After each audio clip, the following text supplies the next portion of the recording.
vraie raison pour laquelle la Timikolo le plus souvent vient la perdre en contrôle, tant bazo mata escalier ou bien tant bazo tam.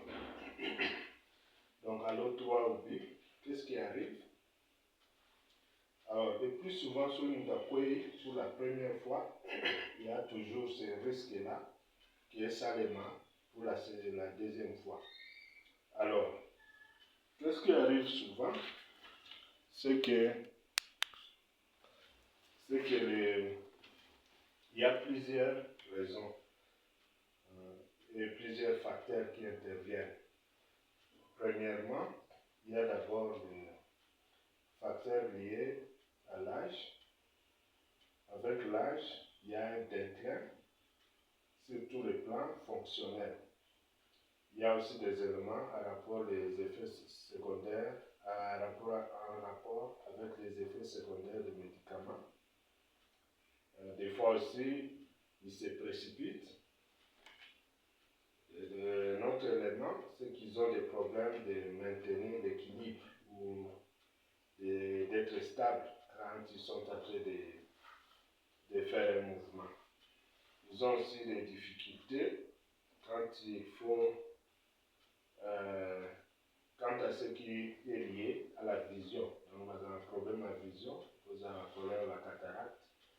Et puis, quand il y a un peu d'obscurité, c'est toujours difficile pour eux de maintenir un équilibre. Et puis, le dernier élément, c'est la difficulté de produire de l'énergie musculaire et de la résistance assez forte pour les aider à aller de l'avant. S'il faut monter les escaliers, comme vous le voyez, ils n'ont pas assez d'énergie nécessaire. Et puis, il ne faut pas oublier aussi qu'il y a des éléments comme l'ostéoporose, qui fait que les os deviennent plus fragiles. Avec les vertiges, c'est plus lié à l'anémie. Il y a aussi des faiblesses au niveau des articulations, au niveau musculaire.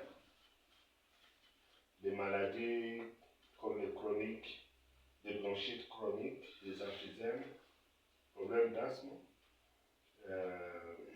problèmes d'hypertension, surtout liés au type de médicaments qu'ils sont en train de prendre. Il y a des problèmes d'accidents vasculaires cérébraux, des problèmes d'arthrite, problèmes liés à ce qu'on appelle l'empyrétite, qui est l'inflammation au niveau de l'empyrète, qui est le centre de l'équilibre. Il y a aussi la maladie de Ménière. Quant à ce qui concerne la vision, c'est plus lié à un problème de cataracte et puis la réduction de l'acuité visuelle qui est un peu aussi